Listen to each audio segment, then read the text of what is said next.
बजेटका सिद्धान्त र प्राथमिकतामाथि संसदमा छलफल हुँदै। नमस्कार दर्शकबिन, म बिङ अलर्ट नेपालको समाचारदाता अङ्कित शर्मा सुवेदी।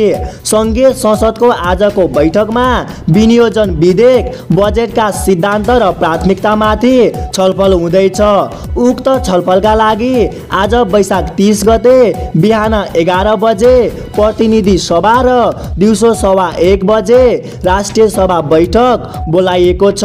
सङ्घीय संसद सचिवालयका महासचिव पदम प्रसाद पाण्डेका अनुसार दुवै सदनको बैठकमा आगामी आर्थिक वर्ष 2082-83 का लागि विनियोजन विधेयकका कर प्रस्ताव बाहेकका सिद्धान्त र प्राथमिकताका सम्बन्धमा सभामा छलफल प्रारम्भ हुने कार्यसूची तय भएको र सरकारले जेठ 15 गते बजेट ल्याउनु पर्ने संवैधानिक व्यवस्था रहेकाले त्यसकै तयारीमा सरकार लागि परेको बताएका छन्। यस्तै अलर्टिङ प्रहारका लागि हेर्दै गर्नुहोला, सुन्दै गर्नुहोला बिङ अलर्ट नेपाल। हस्त, धन्यवाद।